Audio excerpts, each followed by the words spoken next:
Okay, so the Eagles just got a big win over the Jaguars in a thriller to move to 6-2, but it certainly didn't come without its flaws, as the Birds blew a big lead in large part because of some questionable decision-making by Nick Sirianni that cost the Eagles points and has people calling for his job yet again. Luckily, a few players came to the rescue and bailed him out, as Jalen Hurts continues to look like an MVP candidate, while Saquon Barkley and DeVonta Smith made logic-defying plays, and the Birds' offense continued to roll, although a new injury to A.J. Brown put a damper on things. Meanwhile, the defense showed up and were dominant at times, and one of their up-and-coming young players came up big when it mattered the most. So we're going to talk about that and everything else from the Eagles' win over the Jags starting right now. What's up, guys? Welcome to the Philly Fan 21 channel. If you're new, I'm Evan, and I cover all things Philadelphia Eagles. And we are now on our fourth straight victory Monday in Philadelphia after the Eagles just got a win over the Jacksonville Jaguars yesterday. But as much as it is a great thing to be on a 4-game winning streak and sitting at 6-2 and right in the division race, this one definitely didn't feel quite as good as the previous 2 weeks has, as what looked to be another dominant and relaxing win for the Birds turned into a stressful thriller in the blink of an eye, and it ended up coming right down to the wire, and it was really just due to some missed opportunities that the Eagles had and some mistakes that they made themselves. And once again, head coach Nick Sirianni was at the center of it all, as the coach is being heavily criticized once again for some questionable decision making that cost the Eagles points and helped the Jaguars stay in the game. Yet, in spite of that, and with the help of some heroic performances, they still found a way to pull out the win. Now, the game started pretty positively for the Birds, as despite the fact that their first drive stalled out 6 plays in, they did start the game pretty fast, as on the opening drive's punt, Sidney Brown then flew in to lay a nice hit on Jags punt returner Austin Trammell that forced a fumble, and Keely Ringer recovered it. So, shout out to Sid for just making an impact in his limited role so far on special teams and forcing a quick turnover here that put the Eagles in good field position. And then Jalen Hurts and Saquon Barkley capitalized as they connected on a wheel route for a 20-yard touchdown to give the Birds a 7-0 lead. And best of all, with this touchdown, the Eagles were finally able to score some points in the first quarter, and it was a touchdown. So while it is kind of sad that it took them that long to actually score in the first quarter, it at least finally did happen in impressive fashion with what was really just a great throw from Jalen Hurts and a really impressive catch from Saquon Barkley. But the crazy thing is, this wasn't even Barkley's most impressive play of the day. Just a few drives later, Saquon had one of the best plays of the season and one of the most insane plays that I have ever seen, as he caught a pass in the flat on 3rd and 6 where he proceeded to make one guy miss, spin around another, and then hurdle backwards over another player for a 14-yard gain. And again, I mean, this is easily one of the most insane plays I have ever seen, because, like, who tries a backwards hurdle in the middle of a game? Like, that's just something I feel like we've probably never seen before, and for him to pull it off as clean as he did is just ridiculous, and it just reinforces A.J. Brown's comments from earlier this week that the guy's just a superhuman. And in addition to seeing A.J.'s reaction in real time, we also got to hear some other Eagles reactions after the game, and safe to say they were all pretty impressed as well.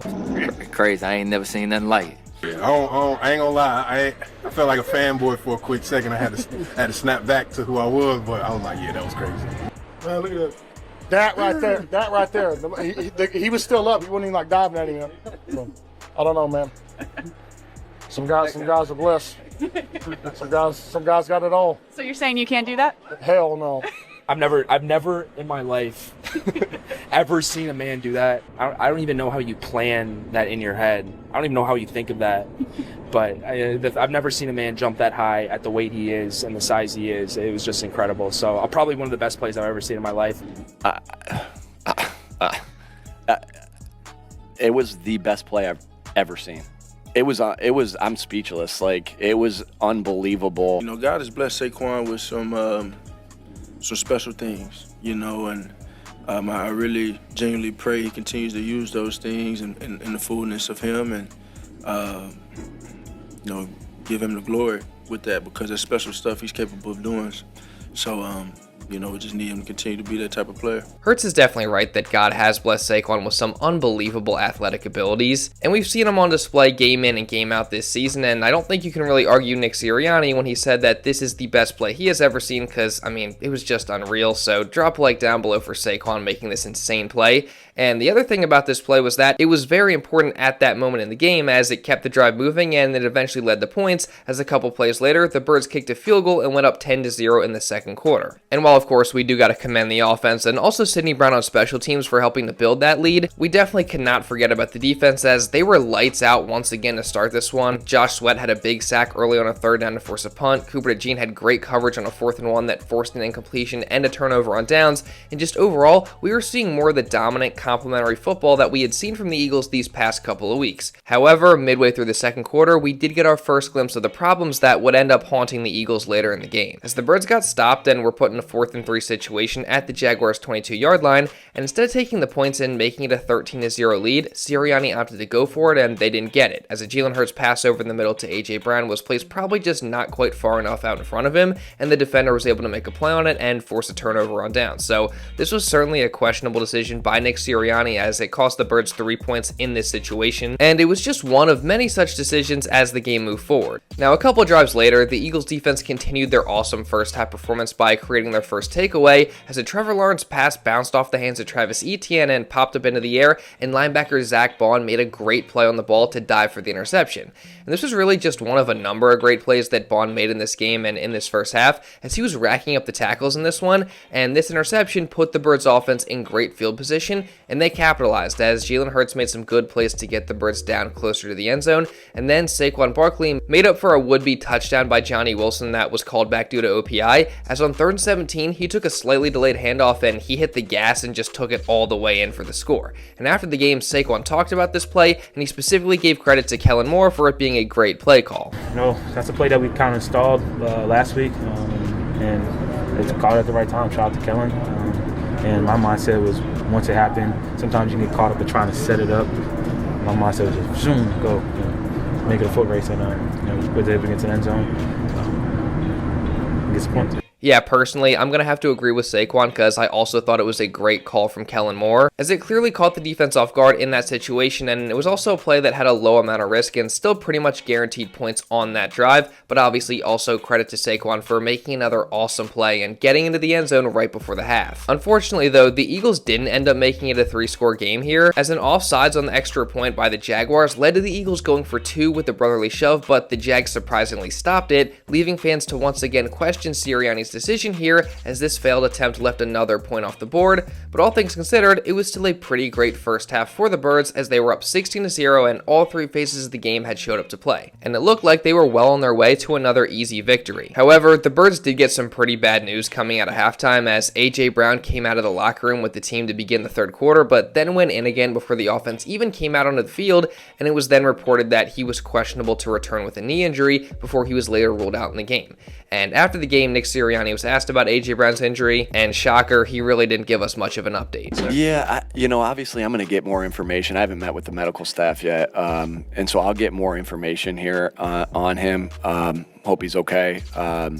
He's obviously one of our best players, and we missed him out there. Now, on Monday morning, we actually did get a real update on AJ's injury, and thank goodness that it's a positive one, as despite him having to get an MRI just to be safe, it does sound like AJ avoided any sort of serious injury, and he should be back out on the field very soon. As Jordan Schultz reported, quote, "Sources, Eagles wide receiver AJ Brown, who left Sunday's game with a knee injury, avoided anything serious and is expected to be fine." So, again, this is obviously great news because we know just how important AJ is to the Eagles offense, and hopefully he's back out there as soon as this week versus Dallas, but I'll make sure to keep you guys updated on the situation throughout the week leading into the game. And staying on the bright side, AJ's injury also didn't seem to affect the Birds offense too much on their first drive of the second half in this game, as Jahan Dotson played the part of AJ Brown on a deep shot early in the drive where he went up over Jags corner Tyson Campbell, tipped the ball up to himself, and somehow managed to come down with a spectacular catch for a 36-yard gain. And this is really just unbelievable because this play kind of came out of nowhere just due to the fact that Dotson really hasn't been a big part of the Eagles offense ever since joining the team, but shout out to him for making the most of his opportunity and coming up with a big play when the ball came towards him. And after the game, Dotson made it clear that Dotson is still very confident in his ability to make those type of plays. Ball's in the air, go get it, make a play. I was just telling him that, like, people tend to forget that, like, I was first round pick, that I can make plays. It's just because I'm the third receiver in this offense. I don't get a lot of opportunities, so I got to make the most of them when they come. But I have the ultimate confidence in myself when the ball's in the air that I'm going to come down with it. I'm going to make a play, and that's what I did. Again, just huge credit to Dotson for stepping up and making this insane catch. And the Eagles capitalized off it, as a few plays later, Jalen Hurts faked a handoff before pulling it and running around the right side to get into the end zone on an 18-yard run. But similar to the last drive, Sirianni then opted to go for 2 after an unnecessary roughness penalty put the Birds on the 1-yard line. And they didn't get it, as once again, the Jags managed to stop the shove, so this third somewhat questionable call by Sirianni didn't pay off, and it cost the Birds yet another point. But you figure, hey, at least it's 22-0, and there is absolutely no way that the Jags can crawl back into this one, right? Well, that proved to be completely inaccurate, as this is where things really started to take a turn for the worse for the Birds, and those questionable decisions by Nick Sirianni earlier were amplified even further. And don't worry, we're going to get into that and so much more in just a minute, but real quick, I do want to say, if you are enjoying this video and you don't want to miss any other Eagles coverage or content just like this coming throughout the rest of this entire season, then make sure you guys subscribe, and also really importantly, turn on notifications so you are notified instantly when one of these videos is uploaded. Trust me, you guys are not going to want to miss any of the Eagles coverage I got coming on this channel. I cover the Birds pretty much daily here, so if you do want to stay up to date on all the latest Eagles news, this is the spot. So again, subscribe and hit the notification bell, and also while you're at it, make sure you drop a like. Let's see if we can get to 800 likes on this video. And now, with all that being said, let's get back into the video. So following the Eagles' touchdown drive to put them up 22-0, the Jags finally punched back as they actually started to put together a drive, and Trevor Lawrence started to get into a rhythm with some tempo, and they got into the end zone on a QB sneak for the touchdown, and then they went for two and got it with a pass to Brian Thomas Jr. And then on the Eagles' next offensive drive, things went from bad to worse, as Saquon Barkley quote-unquote fumbled the ball on the first play as he hit the ground, and then Trayvon Walker picked it up and ran it all the way back for the score. And then the Jags went for two again, and they got it again as Evan Engram hauled in the pass. So just like that, in the blink of an eye, it was just a 6-point game at 22-16 after it was just 22-0 seconds earlier. Now I will say, in regards to the Saquon fumble, I think the refs 100% screwed this up. I mean, the ball came out when it hit the ground, but the refs ruled initially that he wasn't down by contact, making it then a live ball, even though on the replay you can clearly see number 51 hit Saquon's leg, causing him to run into Landon Dickerson and then stumble and fall to the ground. But for some reason, the refs didn't think that that qualified as down by contact, even though the contact is what caused Saquon to eventually go down. So I don't know, man. I definitely don't understand the reasoning as to why they would go to replay, see that number 51 clearly touched Barkley, and then still somehow this qualifies as a fumble. My question would then be, if Barkley didn't fumble the ball and then he got up and kept running and say he scored, would they count that as a touchdown? Probably not. So I just think this was a bad call, and I think the refs 100% screwed up in this situation. And you guys know, I'm not really one to complain about the officiating all too much, but this is honestly probably one of the worst calls that I've ever seen. So I feel like I had to say something about it. But still, that doesn't really excuse the Eagles for allowing the Jags to get back into this game when they had it in hand. And Nick Sirianni specifically had a lot to do with it, because he left 5 points on the board with those earlier decisions, and on the Eagles' next drive, Sirianni left 3 more points on the board as he opted to go for a 4th and 1 rather than kick a field goal, and they didn't even run the shove play either, as instead Hurts faked a handoff before rolling out to his right where nobody was open, and he threw it incomplete, and it was another turnover on downs. And this, in my mind, was just a flat-out stupid decision by Nick Sirianni and the coaching staff to just not take the points and make it a 2-score game in this situation, and then passing the ball rather than just sticking with their identity and running the shove makes it even dumber. And now at this point, the Eagles had left 8 points on the board due to these decisions by Nick Sirianni, which, if they had them, would make this a completely different ball game. So naturally, after the game, Nick Sirianni was asked about his decision making, and he seemed to double down that he's not going to stop being aggressive and he'll just live with the consequences. We've done pretty good at those in the past, and so you always think about everything. You think about who you have, you think about your past experiences with it. You always look at the analytics of it. And we've been pretty good on those. Today they did a good job. And so I'll look at everything. But everything in the moment, I'm always doing what I think's best for the football team. And today it didn't work, but that's the way it goes. That's the hat I have to wear, right? When we get a 4th down and we convert a 4th down, we're not, it's nothing's really said. When we don't, I understand that there's going to be questions. But again, I have to be able to have the balls to do that, really, at the end of the day, and say, am I doing everything I can do to help us win the game? And then those moments I thought I was, but I'll go back and relook at them. I'm always going to be hypercritical of myself. And when it doesn't work, I'm definitely going to think even more about it. Look, don't get me wrong. I am all for Nick Sirianni and the Eagles being aggressive. The 2 years they went to the Super Bowl recently, they were really aggressive, and just going for it in these situations and on 4th and 1s and 4th and shorts has really paid off for them, probably far more than it hasn't in recent history, and it's been a big part of their identity. Plus, just with all the talent the Eagles have, I understand why you would trust the players to go out and execute in those situations. That being said, though, there is a difference between being aggressive and being stupid. And personally, I thought going for the 4th and 3 early in the game was dumb and a little bit greedy, and I also thought going for it here, only up 6 points and just not taking a 2-score lead. And also on top of that, the decision to pass the ball instead of run the shove and use a play action pass, I thought that was just about as stupid as it gets. Now, I honestly don't mind going for 2 with the shove play from the 1-yard line because of how effective they've been with that play, and I can live with the results of not getting it, but on the other hand, that first one could have put them up 3 scores if they had just kicked the extra point, so that probably wasn't the best decision either. And again, overall, I want Sirianni to stay aggressive, but he's got to be smart about it, so he's going to have to find a way to find that balance of being aggressive, but also being smart, because his inability to do that in this game really hurt the Eagles. I mean, it honestly could have cost them the game, so unsurprisingly, it's got the Fire Nick Sirianni crowd riled back up again, and you can't say it's not warranted, because Nick Sirianni hurt the Eagles way more than he helped them in this game. Now, luckily, the defense did prevent the Jags from taking the lead on their next drive, and then the Eagles offense put together a response as an explosive 21-yard run from Saquon Barkley kickstarted things before Jalen Hurts and DeVonta Smith took over. As a few plays later, they connected on a play-action deep pass for 46 yards on what was just a really great play call and also great execution by the 2 players, and it set them up at the Jags' 13-yard line before a holding call backed them up a few plays later. But that didn't stop Hurts and Smitty, as on a 3rd and 22, Hurts launched a deep pass to the back of the end zone for DeVonta, and Smitty had just an absolutely unreal one-handed catch while managing to get his feet down somehow. And I mean, this was just an insane play. Like, for DeVonta to catch that one-handed and also somehow get his feet down is just unbelievable. And for Jalen Hurts, that was his 3rd throw of the game of over 25 plus air yards. And on those throws, he was 3 for 3 for 107 yards, a touchdown, and a perfect quarterback rating. So safe to say, Jalen was money on the deep ball in this game. And he really has been all season and for years now, honestly, despite not getting the credit for it. So after the game, when reporter John McMullen said that Jalen has a knack for throwing the deep ball, I thought his response was pretty awesome. What goes into that? You seem to have a knack for throwing the deep ball. That's the first time I've heard that. You know why? Say I can't. Who said you can't? They. Who's they? I'm saying you can. I appreciate that.